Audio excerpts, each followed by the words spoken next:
Welcome, everyone, to the second Saving Elephants live event. I am happy for everyone who can join us tonight and for those who will be watching after the live event. We, gentlemen, have just got done watching Kamala Harris's acceptance speech, the concluding event for the Democratic National Convention this week, and we have thoughts. We have plenty of thoughts. I have, as advertised, assembled a cross-partisan panel of not just the normal conservatives you're used to hearing from Saving Elephants. So, fair trigger warning for those of you conservative snowflakes out there. You'll be hearing some possibly contrary views tonight. Joining me in this conversation is many good friends, and in a lot of cases, no strangers to Saving Elephants, Eric Cohn, first up on the roster, who was in our last live stream, for those of you who joined us for that. Eric is former Acton Institute. You'll have to forgive me, Eric. I'm forgetting his Michigan State. Until recently was Director of Marketing and Communications at the Acton Institute. I am now the Chief Marketing Officer at Empower, Illinois, working on school choice in the state of Illinois. I was thinking Michigan for some. This podcast has a lot of is a Michigan-heavy guest podcast, so I got you misplaced there. But yes, welcome. Good to have you again. My good friend Calvin Moore, who he and I were brothers in arms formerly on the Are We Right podcast, along with Brooke Medina and Cal Davenport. He, of course, played the role of the villain in that podcast of being the dude on the left to the three of us on the right. But always good to have you as a sparring partner. And we didn't always talk politics, so occasionally we agreed, so long as we weren't talking about side dishes at Thanksgiving dinners. Correct. Which you're still very wrong on that, and we don't need to bring that up again. We can. As we've settled in the past, we actually have less heated debate when we talk about abortion or any other issue than side dishes at Thanksgiving. So that's the last we'll mention it tonight. My friend Mike Taylor, who I had the good pleasure of being on his show not more than 2 nights ago to have a very similar conversation where I was the lone holdout Republican. So I've got one other comrade at arms here with me. But it's The Political Mike, which is a very clever name for a podcast if your name happens to be Mike. And you had, if I'm not mistaken, Mike, you were interviewing Chris Matthews earlier today. Well, Chris Matthews, I'm going to be interviewing him tomorrow at 10:30. Oh, tomorrow. He had to make a last-minute switcheroo, but this would be, I guess, the 5th time I think he's been on. He's a friend of the podcast. I've had him on, and it's always great to pick his brain. He's someone who loves history and loves politics, and for anyone who's loved hardball over the years, you're going to want to tune in tomorrow. Awesome. Yeah, we'll look forward to that. And last but certainly not least, Kent Strait. Calvin Moore mentioned that Kent and he essentially hold the same opinions. Kent just says it better. So we're always happy to have him. I know Kent through Calvin. Kent and Calvin have been podcast buddies themselves on many a show. Kent, as you might be able to tell, is currently driving, so I'm not going to pester him too much until he has a chance to get home and join us on another device. I will say, though, to be fair, Calvin and I have a number of points of disagreement. He is, I mean, not to sell you out, sir, but he's far more progressive than I am. I am a Democrat, but I feel more comfortable with Josh than Calvin does. He was talking to me all day about how much he was dreading this podcast. So, but do you agree on Thanksgiving sides, which apparently is the real dividing line in America? So the issue with Thanksgiving sides is I have some major.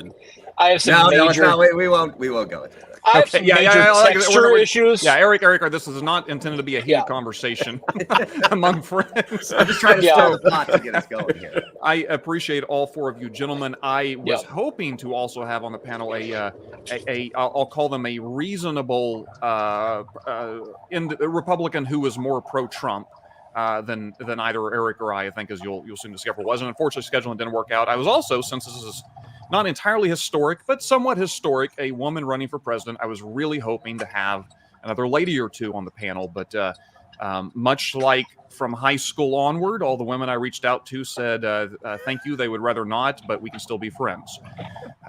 So anyhow, that did not pan out.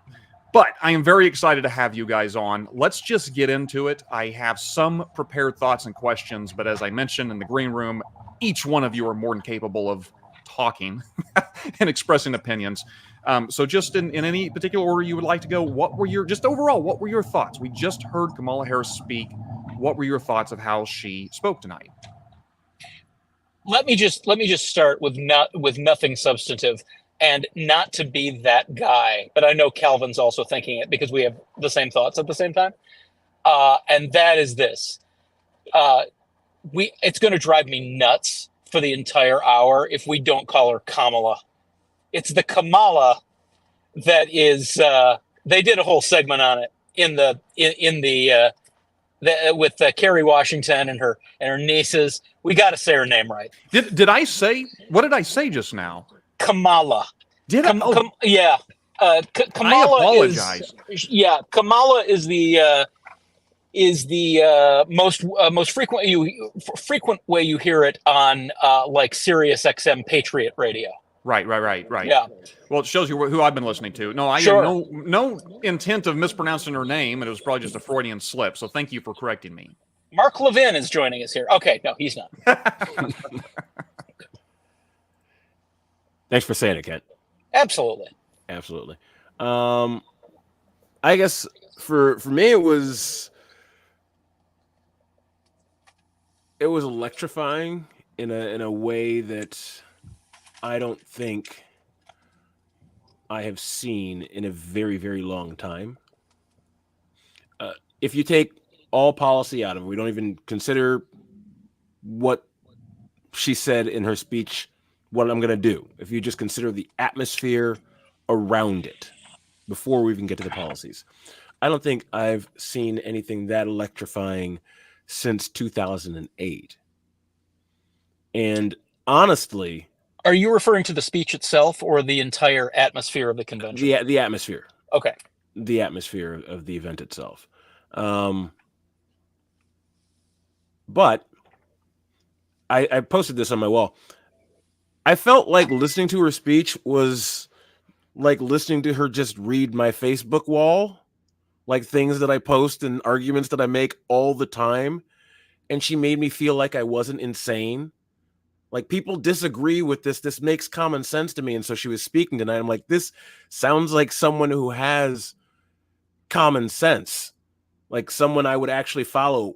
If they were running a law firm, I would litigate cases for them. If they started a business, I would work for them. She happens to be running for president of the United States, so I will proudly vote for her. She just seems like someone who can be followed, and the other guy doesn't. And I've said that for years. But it felt like a return to common sense when I consider the cadence, the delivery, and the overall content of her, I guess, introduction to the American people as the Democratic, candidate. Those are my brief thoughts. I'll jump in and I'll say that, since July 20th, when Biden dropped out the race and Kamala Harris made it known that her intention was to earn the nomination, there has been a race to define Kamala Harris. And I said back then that the Democrats, if they want to win, they need to define her before Trump and MAGA Republicans do. This speech had that sole mission to define Kamala Harris in the eyes of the American people. Now, we've seen the excitement. We've seen the rallies. We've seen this DNC has been, to the point that Calvin made, it's been electrifying. I mean, when you see Stevie, I remember 2008, I was about 12 years old.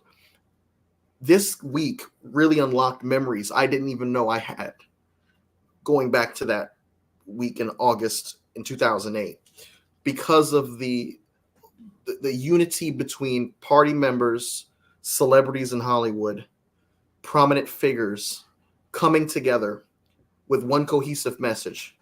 And that is that Kamala Harris is the prosecutor that's going to take it to Donald Trump, and that democracy is at stake. And I think that, the themes of the night were just fitting with it really contradicted the argument that Republicans have been trying to make, that she is a San Francisco liberal who's soft on crime or soft on the border. She said in her speech, I will sign that border bill that Trump decided to play politics with for the safety and security of the American people, because I won't play politics with your security. When she talked about democracy, she talked about how Kim Jong-un is rooting for Donald Trump to win.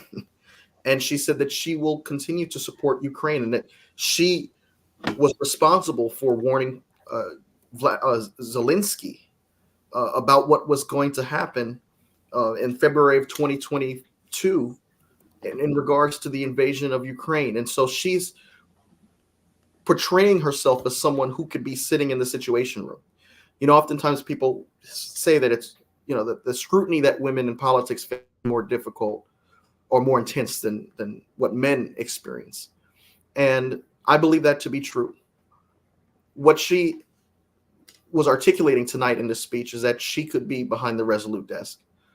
When I heard from folks like Adam Kinzinger, who talked about patriotism, it went against the argument that Democrats want to change America, the America that you know, and they don't really love the values of this country. I mean, every argument that the Republicans have been trying to make against Kamala Harris or any Democrat that would have replaced Biden has been refuted, I think, in this convention.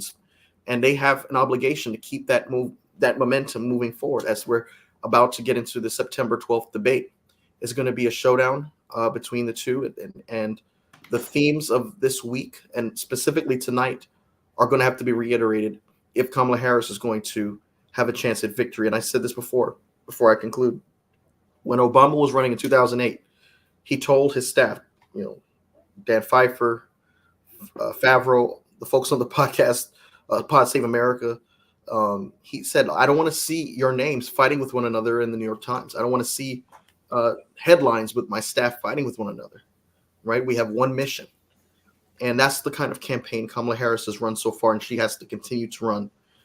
They're going to be temptations for distractions. They're going to be temptations for intra-party fighting. Can't afford those things. Got to move forward. If there's going to be a semblance of a chance at victory, this is going to be a tight election.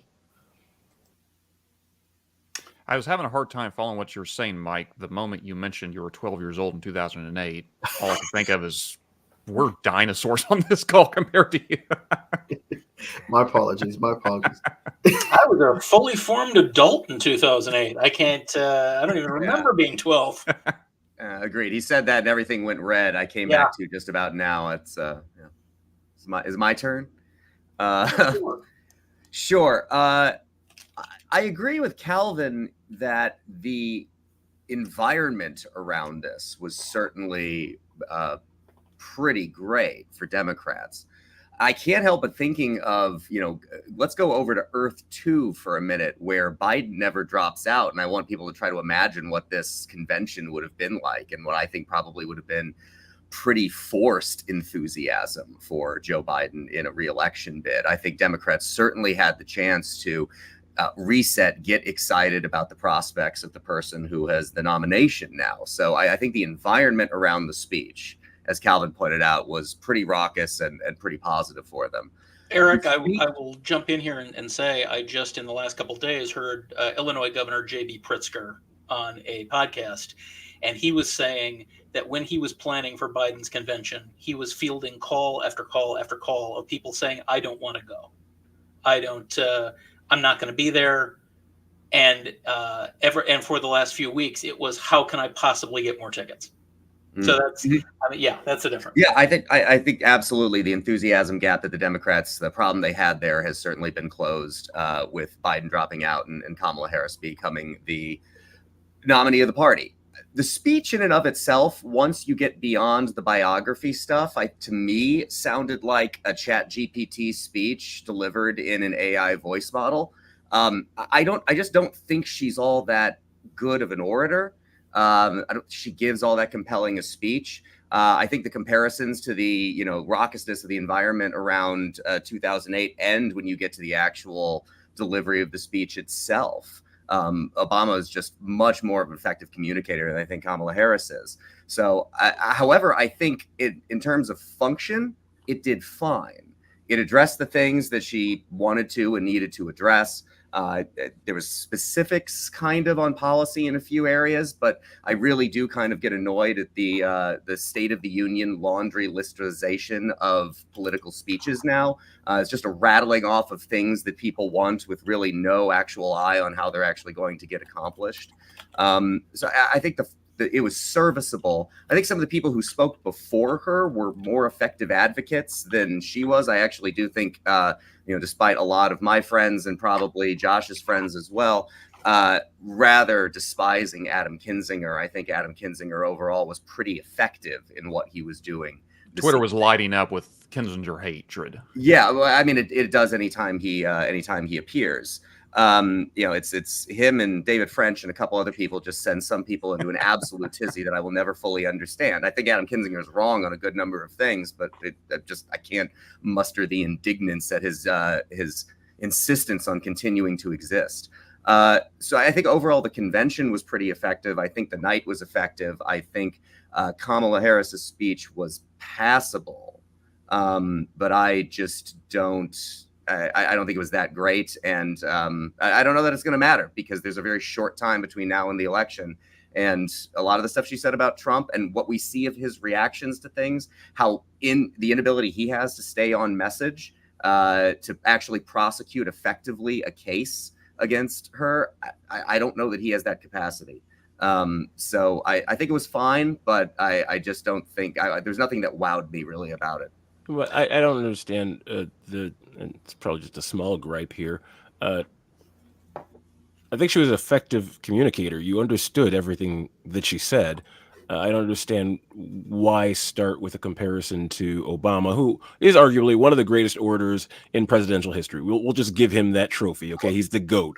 But we don't have to limit presidential history, right? But we're not comparing. You had brought up 2008. I just meant the overall atmosphere, the excitement. Sure, and that's what I said. Is I want to draw the line when you get from the 2008. Okay, there's the comparison there because I'm like, all right, now I'm seeing how you're drawing that comparison. All right, I did mention 2008. Okay, I'll accept that's an unfair comparison, but if we're going to compare presidents and their oratory skills, she is a less effective orator than he was. I want to jump in, and I guess I just don't agree with that. I feel like you understood her perfectly. She delivered the speech effectively. I think I don't think that's the exact response. Did you misunderstand something? I think we have a fundamental misunderstanding of what I'm talking about with orator. I mean, I can comprehend the words that Donald Trump and J.D. Vance are saying. I don't think they're good political orators either. There are people who can say things and enunciate them in a clear way. That doesn't make them effective or compelling speakers. We know the difference when we listen to somebody who's a really effective and compelling speaker, the way they captivate your attention. You can't stop listening to them. I got that from Barack Obama. I'll stop with what the unfair comparison is that we established, but we're making comparisons. Right, yes. Sure. I got that from Obama. I disagreed violently with a lot of what Obama said and stood for, but he was captivating. I do not find her remotely as captivating as he was, and probably less captivating than just the average replacement level politician. Since we're making comparisons, I do want to make the comparison with Trump's speech. Trump spoke for 92 minutes long. The longest speech in convention televised history, second only to his own speech back in 2016. And during that speech, also, didn't it end at like 12:20 in the morning? Yeah, it was ludicrous. I literally, and listen, I'm a political junkie. I will literally stay up on Saturday nights watching C-SPAN for fun. And I found myself saying to my "You're in good company, Mike." I said, "I'm bored."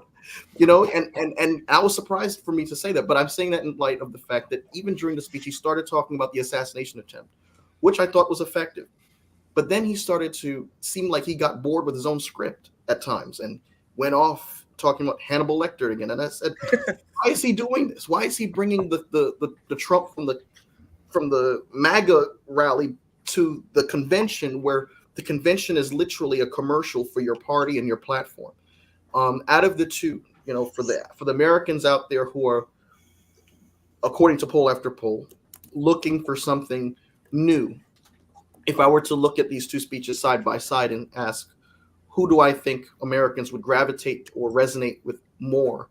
I think only one candidate actually articulated a clear vision for the future. Even her closing line said, let's write a new chapter in American history. And I think that's attractive for people. I think, personally, I'm a Biden guy. I think that, the party, treated him very harshly. I think that we should have spent those 26, 27 days saying, okay, the debate was bad, but guess what? Crime is at a 50-year low. The world economy is stabilized by the U.S. economy. We've got more bipartisan legislation passed in this one term than any other president in the modern era. You have to go back to LBJ to get a similar legislative record. He has strengthened NATO with the addition of 2 new partners with more in the way. He stood up to Putin more fiercely than any of his predecessors, Democrat or Republican. And I thought that he had a strong record to talk about. And I've always said this, and Josh, you've heard me say on my show, if the other side can sell a convicted felon as the law and order candidate, surely we can sell an 81-year-old man who has a strong legislative record. That side, they made the decision to pressure him out. And now we've got a new candidate. And it's more like a parliamentary election now with a little bit of more than 100 days to go to introduce Vice President Harris to the American people. I heard Chuck Todd describe the vice presidency as a unique position because you're very well known yet unknown to the American people. And so, I've heard people say, well, she's been in the public eye and that may be true, but she has not been defined. And remember, she's been in the Senate for 4 years. She was on the Judiciary Committee. She had moments when she grilled folks like Brett Kavanaugh, which they played over and over during the DNC, which was effective. And then she transitioned to the vice presidency in a similar manner to how Obama was in the United States Senate for a hot second before he ran for the Democratic nomination in 2007. So she's been on the national stage for a relatively short time when you compare her time on the national stage to that of Biden, Clinton, previous Democratic nominees. And so it made sense that this speech had the goal of her introducing herself. And I thought for a second in the introductory part of her speech that a lot of what she was saying was redundant. Her growing up and the friend who was sexually abused that she had, stay at her house. And all of those things were repeated day after day by DNC videos. So I thought that she could have spent a little less time repeating those things. But other than that, I did understand that she had to give her life story and that repetition is important, especially for those who, go to law school. Kamala Harris reminds me of someone who could have been my professor. And I went to Howard Law School, so I resonate with, someone like Kamala Harris. I've seen professors like her. And so I kind of understood the method that she was trying to use in, portraying herself as not just a prosecutor, but a defender of democracy tonight, someone who's tough, someone who's been in the room, someone who doesn't need an introduction to, the executive branch. One point, and I'm actually really curious what Josh thought of the speech, but about the comparison to Trump's speech, this is going to be interesting to watch going forward. And this is my point about, Trump's ability to prosecute a political case against Harris. And I don't know that he possesses it. When you go see Leonard Skinner, they got to play Freebird. When you go see the Killers, they got to play Mr. Brightside. Mm-hmm. Trump has to play the hits for the audience that comes to see him. And the hits aren't the things that are the disciplined prosecution of the political case against Kamala Harris, her record and her time as vice president.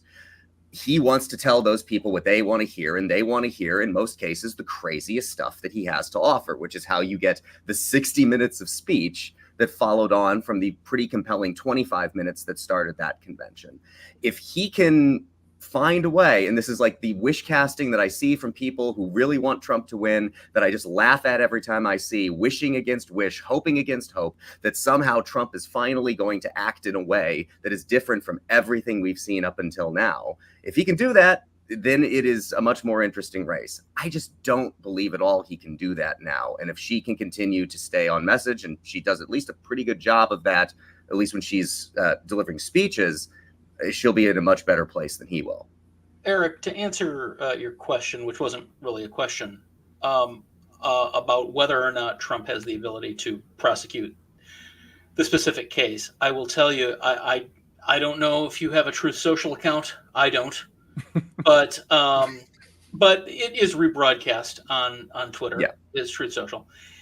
During her speech, Trump, for the lack of a better word, tweeted, and I swear I'm not joking, "Where's Hunter?" So playing the hits, man. Playing the hits. So the fact that he is where's Hunter was stupid when Joe Biden was running? I mean, I never knew how to respond to that. Joe Biden has not been running for over a month. And so I was thinking, is this tweet of his, is this post, was it pre-scheduled? I mean, did somebody forget to turn it off? And I was flummoxed.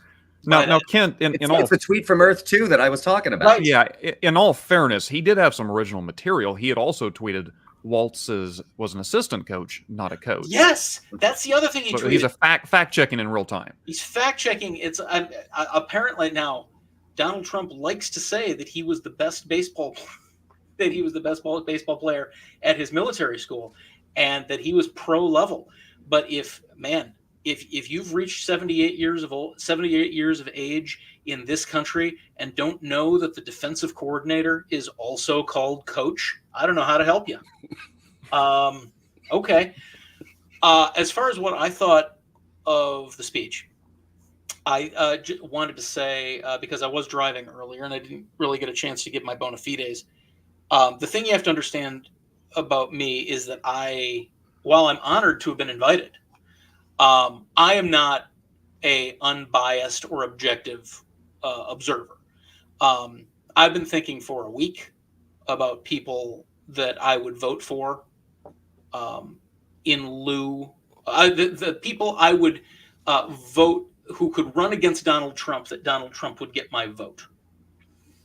And I have not been able to think of one. And I'm talking about Ted Cruz. Would I vote for Ted Cruz over Donald Trump? Yes. AOC, 100%. Ilhan Omar, J.K. Rowling, yes. I'd vote for all of them before Donald Trump. So, he sucks. So I was going to like the way, and I thought that the convention, all 4 nights of it, were spectacularly produced. As for the speech itself, I do feel more in Eric's camp than in Calvin's. I thought the speech was fine, and I thought it was very competently delivered. I thought that the speeches of both Obamas from 2 nights ago far outshone this delivery. I thought that the speeches of Gretchen Whitmer and Adam Kinzinger tonight were both more compelling deliveries. But the material in the speech was unimpeachable.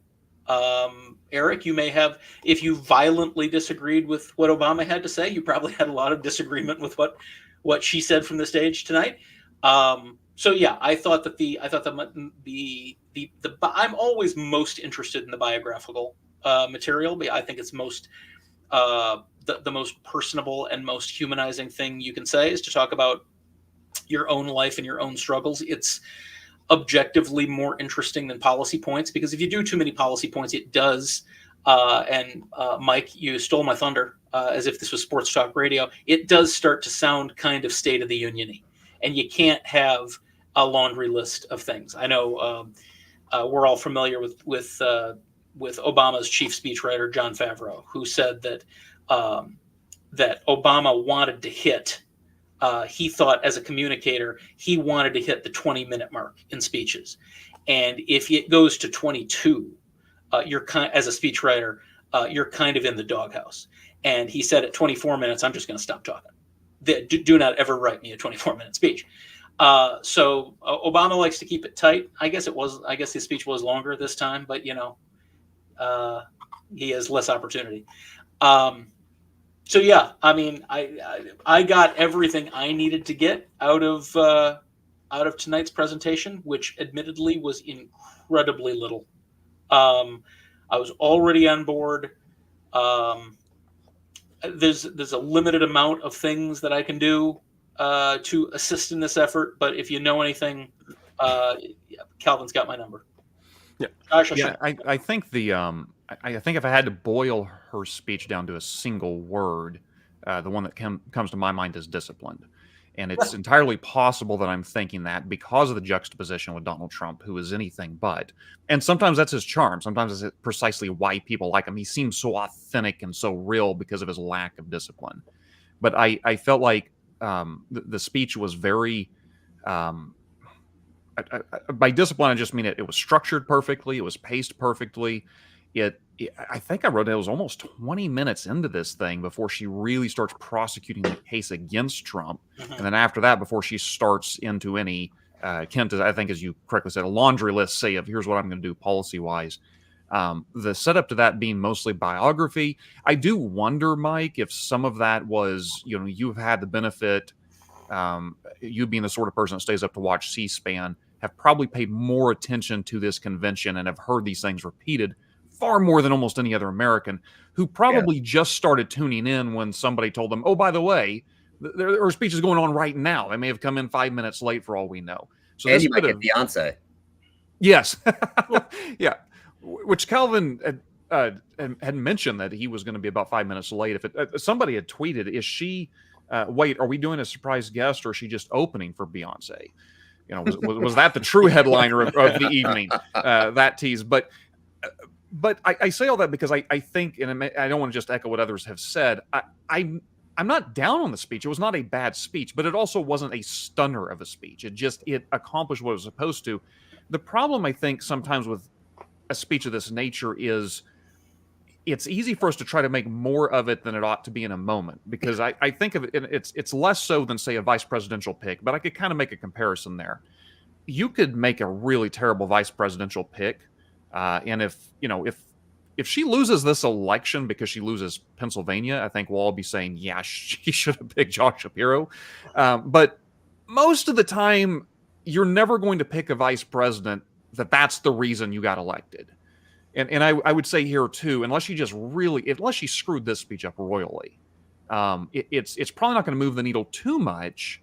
But she did what she was supposed to, right? And I will say this: it could be that it would account for her even more because, as Mike had already mentioned, because of the uniqueness of the circumstance, there is a race to define her in a way that we may not have seen in many, many years, in a way that Mitt Romney was shackled with being defined by the Obama administration and probably did in his, it wasn't the only reason, but may have been one of the chief reasons he was never president. So I think, Kent, as you said, I think it's true. She did what she was supposed to. I don't think that if she had given a speech that would have, been the greatest speech of all time, that would have won her the election. But she did adequately, I think, to show that she's capable of delivering a good speech. I want to jump in and say I think that a lot of times we can get spoiled by orators like Obama or Reagan. I think presidents like that come every once in a generation. I think of Theodore Roosevelt. I think of Jack Kennedy, Franklin D. Roosevelt, Reagan, Obama. Mike, I am skeptical of your memories of Theodore Roosevelt's oratory. I'm certainly not familiar with it. Ever since Theodore Roosevelt told me that. Yes. Well, I only make that point to say, we have to get, and when I say we, as both political parties have to get to this mindset where they just stop looking to compare to the last watermark and just make sure that like you said, Josh, is the campaign disciplined enough to give the message. And I think right now the message was, being that Trump is now the only incumbent in this race. Okay, the Democrats no longer are the incumbent. This is an open seat election now, and historically, the White House is supposed to go to the opposition party in a kind of election like this. I mean, when you go back all the way at the end of World War II, only twice did the incumbent party, keep the White House, and that's 1948. Roosevelt had died. Truman took over. And ran in his own right in 1948. People didn't think he'll be able to be elected dog catcher. All the pundits had him down under 39% nationally. He ended up beating Dewey. And then you go back to 1988, the Reagan to Bush transition. So if Biden can get Harris elected, he would have done really, I guess, technically what no Democrat has done since World War II, because Roosevelt died. He didn't voluntarily, office. And so that being said, the goal is not to have Harris match Obama. And I kind of caught myself having to remind myself, because I was even making the comparison. I thought of Obama's DNC speech, and I thought about how he didn't come off as folksy, but again, I guess the different personalities also come into play here. But the goal was making sure that you tell the American people the Democrats can be this person on the national stage can be trusted more than the person you've seen behind the Oval Office in the Oval Office before on matters of national security, on the southern border, on the economy, on all of the issues that are important to Americans out there. And I thought that they made a compelling case, and I think that it was a team effort. I was expecting Bill Clinton specifically, and I said this before. Bill Clinton in 2012, I thought really turned the tide for Obama in his DNC speech when he made Washington math simple enough for the layperson to understand. So much so that Obama came out and gave him a big old hug at the end of that speech, if you remember. But it was one of the most powerful moments in that DNC. And unfortunately, he did not do that for Hillary Clinton. He was more so playing the role of the loving spouse. But I thought that was a missed opportunity. This time, he wasn't focused on economics. He was focused more on values. And I think values are a really big theme in this election, because there has been an open challenge from the right that the other side does not appreciate American values, that the other side does not appreciate America, that they want to usher in new era where people no longer revere the American flag and revere Christianity. And so I thought we have come a long way if President Bill Clinton is the person delivering the speech on American values. I mean, because I just remember the '90s, and I'm like, we've come full circle. We knew that when the party that was prosecuting Clinton nominated a convicted felon. I know. So, I know. It's just interesting. Mike, you ruined my joke again, because I was going to say at the first opportunity that if your party is attempting to talk about America, is attempting to drive home how important American values is to you while your candidate is awaiting sentencing, you have you have a reckoning coming. There's something interesting in the visuals too. I mean, there are two things that stuck out to me. One, the USA chants, the amount of waving American flags is the kind of, I've watched a lot of these conventions, is the kind of like 2004, 2008 Republican National Convention imagery and chanting sound from the audience you typically expect to see. To see that flip on a Country paradigm. First was 2008, right? Yes, exactly. Yeah. One of the things I'm actually very glad to see about that is, the last 10 years, so many of analyzing so many of the things that have gone on has been hard, because they defy the traditional laws of political gravity. The way we understood things to be just kind of ceased to apply. I mean, the Access Hollywood tape is the perfect example of that normal political understanding would have dictated that is the end of that person's campaign, and it ended up not being. And what I enjoy seeing about that imagery, the USA chants, is the laws of political gravity kind of kicking in.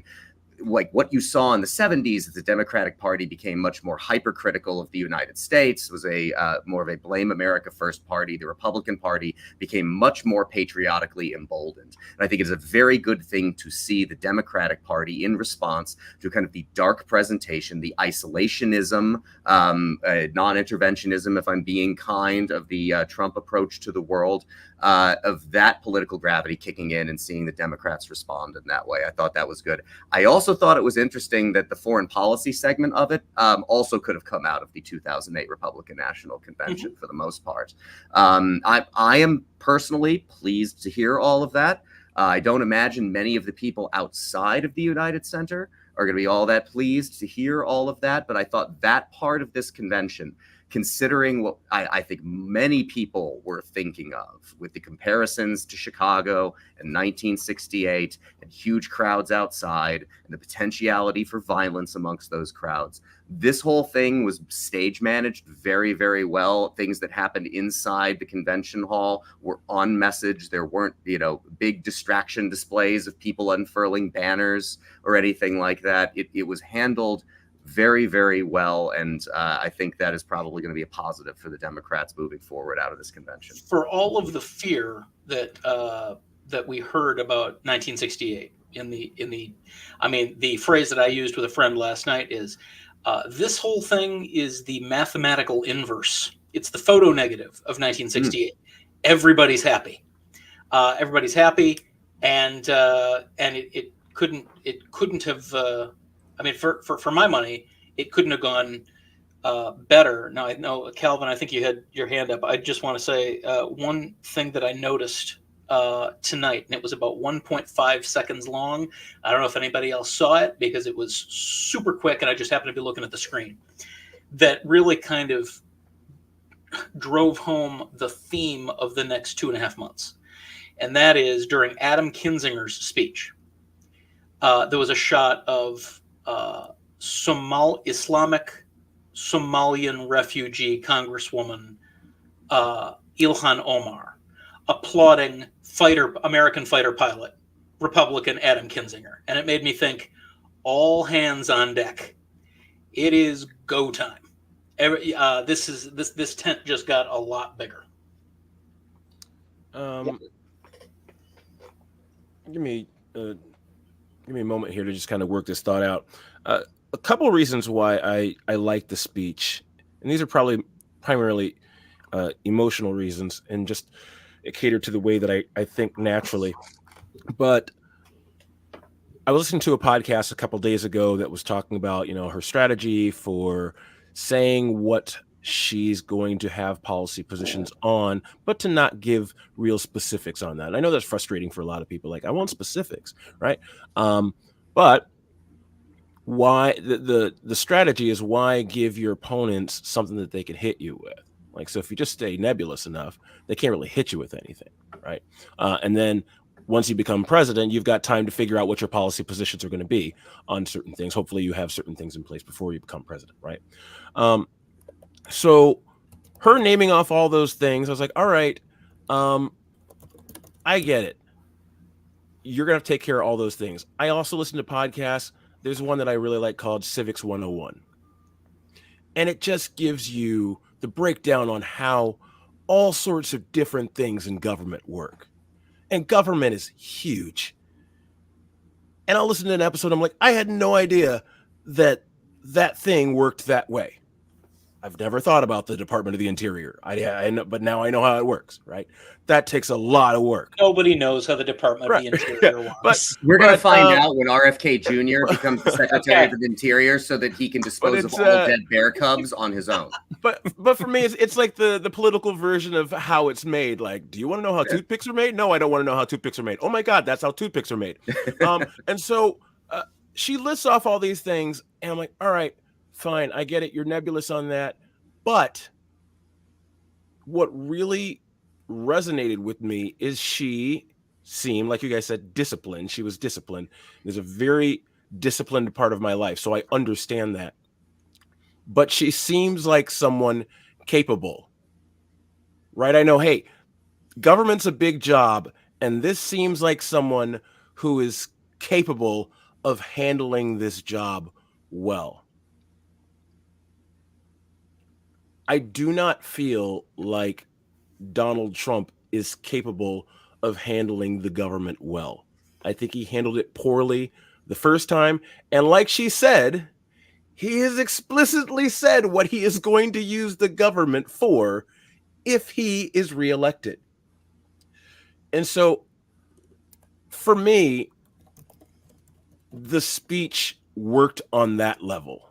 Like, this is I feel like I'm listening to somebody who's in control of their emotions, who knows how to work a room, and secretly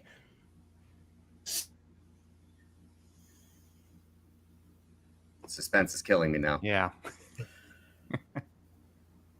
Well, he froze up, but I will Individual say, in the oh, he's back. Okay. There we go. room. We lost like the last 15 What- seconds. Am I Calvin. back? Am I back? Yeah, you're back. Oh man. Okay. I said I feel like she is someone who is reasonably in control of her emotions, knows what she's doing. I feel like I can trust her to figure things out and surround her with people who can tell her, hey, this is the way we should go, this is the way we shouldn't go, and she'll listen to her advisors. I feel like she's a capable person. Two quick and then points. secretly, Go ahead. Sorry. no, go ahead. Sure. My frustration, I used to run political campaigns back in a previous part of my career, and I agree with that, having not heard the podcast on her strategy. If I felt that we could have done that, I absolutely would have advocated that we did that. Like, I agree. You don't want to give people something to beat you over the head with. There had been an expectation back at the time when I ran political campaigns that you put out a policy platform, that you told people what you were running on, that you told people what you wanted to do if you were elected in some specificity, a level of specificity that most voters will never hear or read, but it's there on your website and it's there for people to peruse. It's the failure of the media to actually drive home the point and ask her the questions and hold her accountable for no longer doing that. That's the thing that is really bothersome to me. I don't think we should accept from political candidates from Donald Trump in the way that the Republicans terribly handled it in 2020 by passing a resolution and basically saying we're for whatever this guy says. I don't think that's a good way of going about it either. But I don't think her, don't give me anything to get nailed down on approach is good, nor do I think it's a good idea to have to elect a president to find out what is in him or her in what you're going to get on the other side of that. On the Trump side of that policy thing, though, I just have to make the point that listening to some of what Kamala was running down with what the Trump administration theoretically would do, I just imagine that episode, the Halloween episode of The Simpsons with the monkey paw, and that somebody gave it to Kevin Roberts, the president of the Heritage Foundation, and asked him to make a wish on it, and it was for his think tank to have an impact on the election. And boy, did he get that, and boy, did it come in the Simpsons monkey paw kind of way.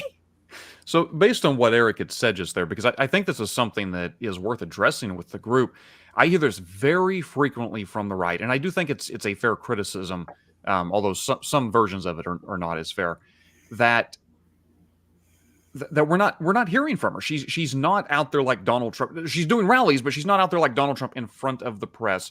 And there is this open question, how long can this go? I mean, we've got a little, 2.5 months-ish between now and Election Day. Is the plan to, kind of like the criticism of Joe Biden that he was running his front porch campaign or maybe back porch campaign.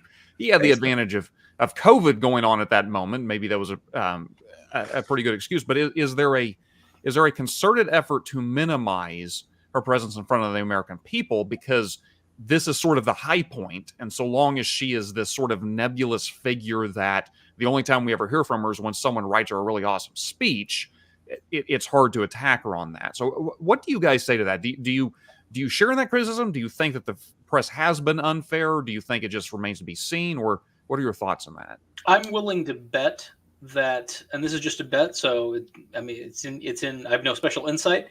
I'm willing to bet that because of the compressed schedule of everything that was going on since the 20th of July, all 100% of the focus was on preparing for the convention. And I would expect sometime around Labor Day, there will be a fulsome list of, maybe not white papers because those are usually aged, but a list of detailed policy proposals on the website. Until that happens, there's going to be a lot of sniping and basically a reverse CNN countdown clock on how long she's been the nominee without any policy proposals or no interviews. And when I say there will be, they already are doing it. They're counting the days since that she hasn't done an interview. She did say a week and a half ago, I want to get press avails scheduled by the end of the month. That's a week.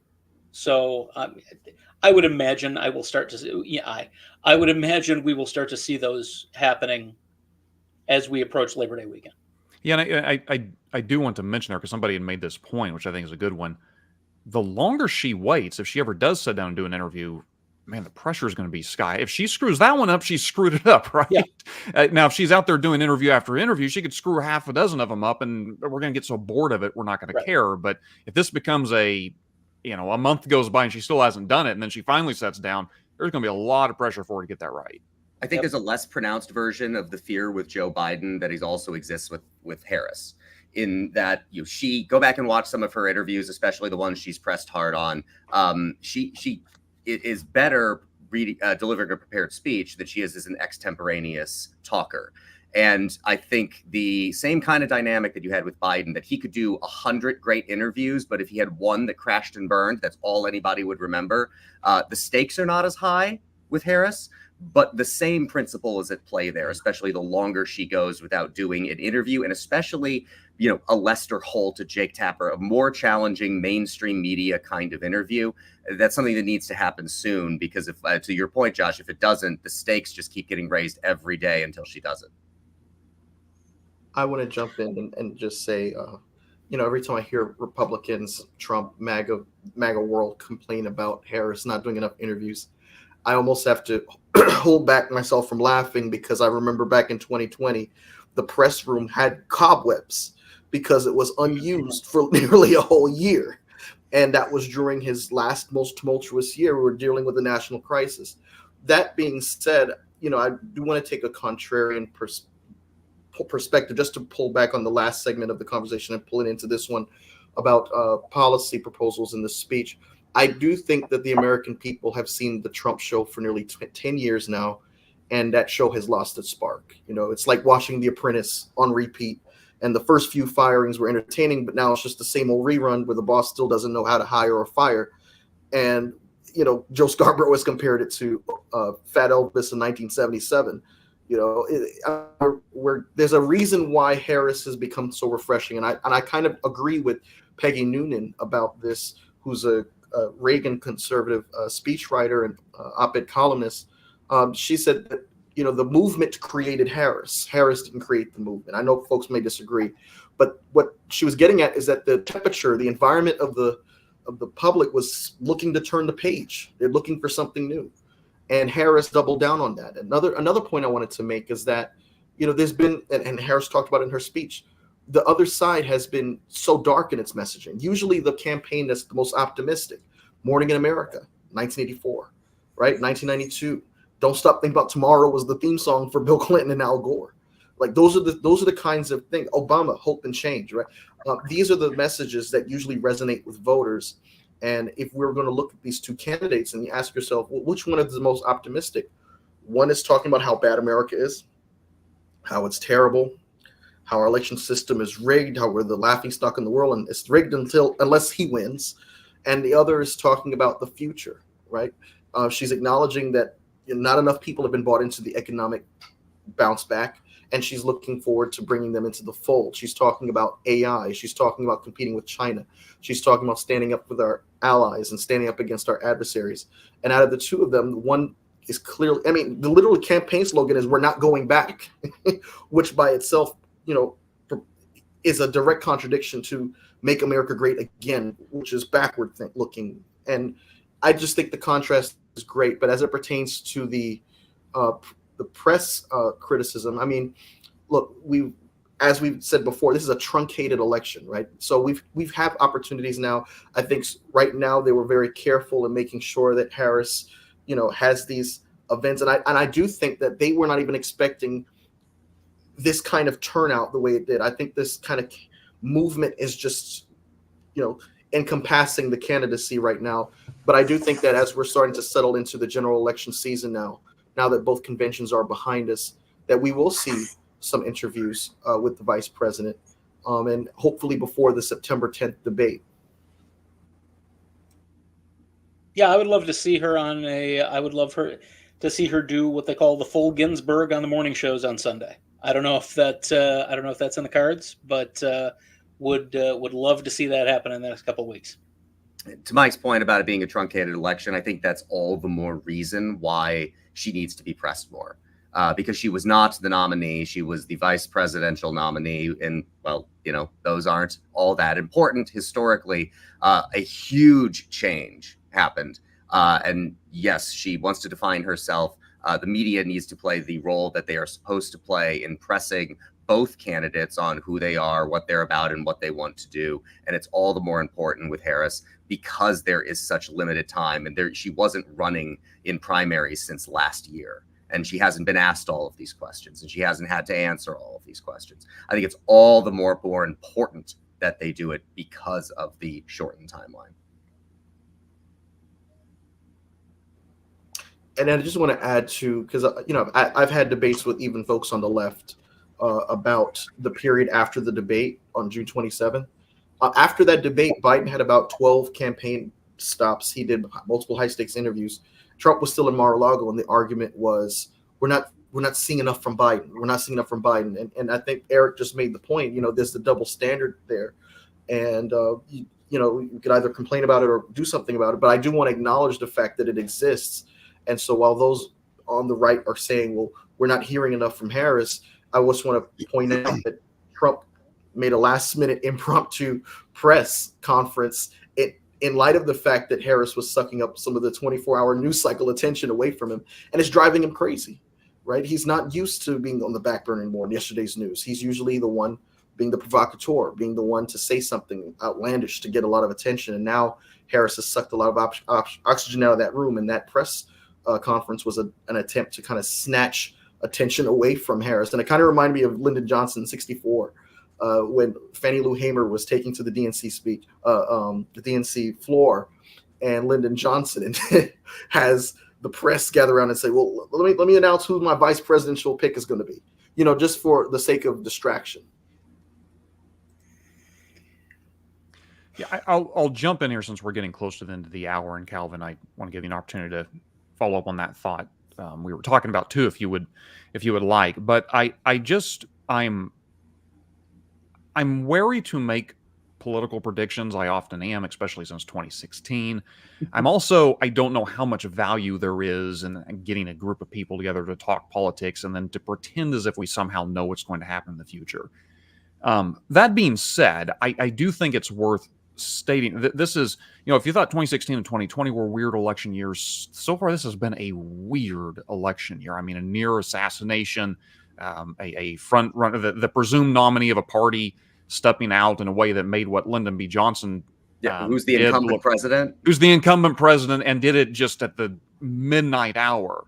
And then this sort of, we had always been told, well, Vice President Harris's poll ratings are even worse than Biden. So the Republicans are, bring it on. If she becomes the nominee, there's no way she can. And then she shoots up. It's just been a crazy period of time.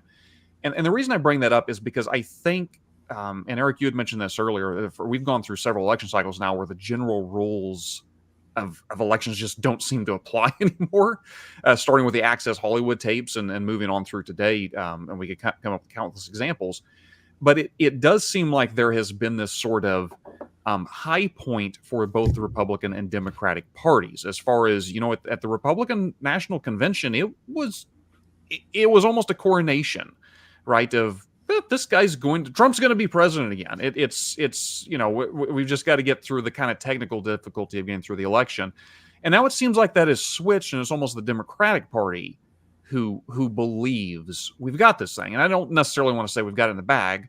There's still some concern there, but I'm just sort of opening this up because my impression is that this is still extremely volatile. It's not over. There's any number of things that could happen between now and Election Day that could cause this constant shifting pulse vibes, I guess, as they say, in the United States, to go the other direction. So I'm curious, are you guys, particularly those of you who are maybe Eric, I could leave you out of the group, enthusiastic Harris supporters, say, are you confident, or do you share my sort of curiosity, but I really don't know what the future holds? I will say this, and admittedly, like Josh, you said that you didn't talk about the polls. The next week, because polls take a depressingly long time to get in the field and to get useful data back. So we're not going to know about a convention. I mean, what's today? Thursday night. We're not going to know about a convention bounce until like Tuesday or Wednesday. Early data will be back Sunday. So we don't know what a convention bounce is going to look like. We don't know how Bobby Jr. dropping out tomorrow morning is going to affect the race, if at all. So that being said, at this hour of this day, the polls are pretty close. What I would say distressingly close, with Harris in a small lead. And this may seem cosmetic. It may seem like wishful thinking. But the difference that I see is one campaign has the smell of death. It has the smell of staleness. It's the same old. And the other is a bright, shining new object. And I think over time, there will get some that will cause some separation in the polls. Maybe not more than 1%, but it feels like the campaign that is about the past is starting to circle the drain. Did I mention the "Where's Hunter" tweet? And so, yeah, I mean, I do not. Do I feel we have it in the bag? No. There could be a black swan event coming. Maybe Jim Comey is waiting in the bushes somewhere. But I feel good right now. You know, I've always been cautious. I stopped trusting in polls since 2016. But I will say it does look pretty good. The optics look good. The messaging is very sharp. You know, they've been intentional of defining Kamala Harris not as the vice president, but as the prosecutor. And I think that's also a signal to the fact that they're, you know, aware of the fact that there's an appetite for something new among the electorate. There's there's certain elections that are certain change elections, and I think, you know, as 2024 continues to progress, 2024 I think is becoming a change election. I've heard pundits or like Chuck Todd make the comparison that it's like throwing crackers to a starving audience. You know, this is something refreshing, something new. Harris represents literally a blank page. And so I do believe that there is reason for optimism, but not too much optimism. I mean, not to the point where folks get comfortable and think that, you know, it's okay for me to sit this election out because I saw the crowd size and we can't possibly lose this. No, this is going to be a very tight election. Folks in North Carolina, where I'm from, would say this election is going to be tighter than a rattlesnake stuck in a drain pipe. I think this election would probably be called around 2 a.m. or 3 a.m. in the morning. That is bold, considering the last one was called on a Saturday. Yeah. Also, I was hoping to live stream this election. Darn it, are we going to have to be up till 2 or 3 in the morning? Yeah. Oh man, we're going to bring back those old great top 40 broadcasting radio days where DJs would do like 48 hours broadcasting. There are apparatuses being put into place. There's an apparatus being put into place in the election boards in Georgia. They are already preparing to challenge the election results in Georgia. Sure. Should it not go Trump's way. So 2 a.m. is it's hopeful. Yes. It's very hopeful, but it's doubtful. I think we're going to see some challenges.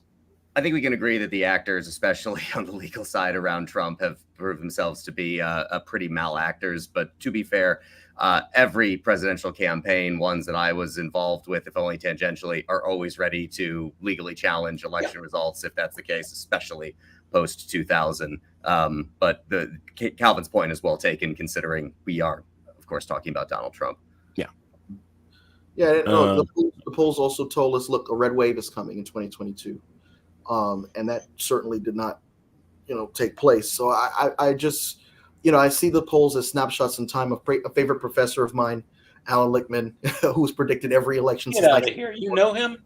Oh, he's been on my show a few times, and I've been in touch with him. He's going to be coming back in a few weeks. But 13 keys guy. He says great keys. take the polls and consign them to the entrails of goats, and they're just snapshots in time. There are other factors to consider.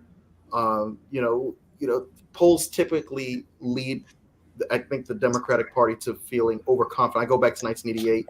Dukakis was leading it, coming out the convention by a 15-point margin. And he got in a tank. He crashed and burned by November. So, Hillary Clinton was leading comfortably throughout 2016 in the polls.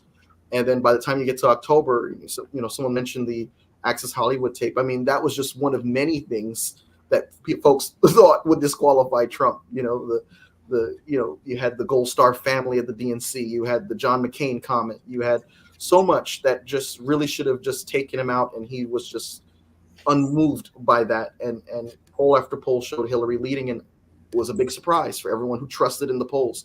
So I've learned to trust less in polls and just see them as snapshots in time, and really look at, like a combination of a lot of things: the atmosphere, the fact that there seems to be a general desire for a certain thing, in this case, change. Those are the things that I look at in determining whether I'm going to get a little comfortable with the outcome of an election. I kind of feel like this takes the wind out of the sails of what this moment kind of means for people, though. It's like, just give me a moment to just to return to sanity for just a moment, because the alternative to this moment of hope and breath is existential dread. So just give me a minute to believe that this story is possible, that she's talking about. Maybe she wasn't as good as Obama at delivering it, but she's way better than the guy she's running against, and he scares the crap out of me. And we got to give her some hard questions about the potpourri of policies that she put out there with no specifics. She needs to be pressed on those, but I know what comes with the other guy, so I'm willing to figure it out with her on the other side of her winning. Okay. So I think that's what this represents for a lot of people. And I think I'm going to enjoy that for just a minute. I'm just going to breathe for a minute before I think of all the things she's got to do. I think she's got it. I agree that we should breathe in the air of optimism and enjoy this until tomorrow morning, when I start looking at Twitter and have to get back in the game. It feels great. Yeah, get back in the game. Josh, I want to put my stake in the ground now. If Trump pulls this out, I want to tell you, please do not invite me to be on a show to talk about it, because Calvin and I did a podcast literally the day after the 2016 election, and it remains one of the worst 2 hours of my life. Yeah, that's not the first time I've heard you say that. Definitely one of the worst 2 hours of my life. I am definitely not Googling this right now. It is a bad experience. It was a bad day. Anyhow. Yep. Before the show ends, I just want to say, Democrats have really gotten on my nerves in one respect, and that is they're afraid of their own shadow. I mean, when you look at 2016, Trump lost a popular vote. 2017, you had Doug Jones, a Democrat, win in the state of Alabama. You had Ralph Northam win in Virginia. 2018, the squad made his debut. 2019, that was Andy Bashir's year. 2020, we know how that went. 2021, Raphael Warnock and John Ossoff. 2022, 23. They've been, every time Trump makes endorsements, it's basically the kiss of death, with the exception of a few. And yet the Democrats are afraid of this guy, so much so that they've just, it's like they can't concentrate. This campaign, to your point, Calvin, is like the first time in years the Democrats haven't looked like they're just running out of fear. And it's saying something, because any Democrat with that kind of electoral record would not feel confident going into this November. The party would not feel confident. Donors would not feel confident. And we would be scrambling, looking for some kind of, exit strategy. So I just want to put that in context, that, Trump has a clear losing streak. And Nikki Haley was the one that said the party that gets rid of its older candidate is the party that's going to win. And as this election is unfolding, it looks like she had a point there. Imagine if she was the nominee of the Republican Party right now. I mean, what kind of election will we have? I just think that as long as Trump is the standard bearer and the head of this party, the Republican Party does not have reason to be as confident as it has been this year and before. Well, Eric, Calvin, Mike, and Kent, thank you guys so much. I will be sure and have you all on when Donald Trump wins in 2024. No, this has been a great conversation. Like I say, I rarely do. Although I've been on. I'll bring the whiskey. Yeah, I do want to have Calvin you on election night just to see how hammered you get by the time it's no matter who wins it. As long as I have my handy fuck Jefferson glass, I think it'll be good. There you go. That's funny. Oh, it does in fact say that? Okay, fair enough. All right, there we go. I have to put the "this is not for children" on the right. We were profanity free till the very end. All the way till the end. Sorry, you can cut this. All right, guys. Up. Well, hey, it has been a pleasure having you guys on. We'll have to have you all back at some point in the future, maybe for something cheerier than the 2024 election. But it's been a pleasure. Thank you everyone for watching, and we will see you all next time. Yep. Thanks.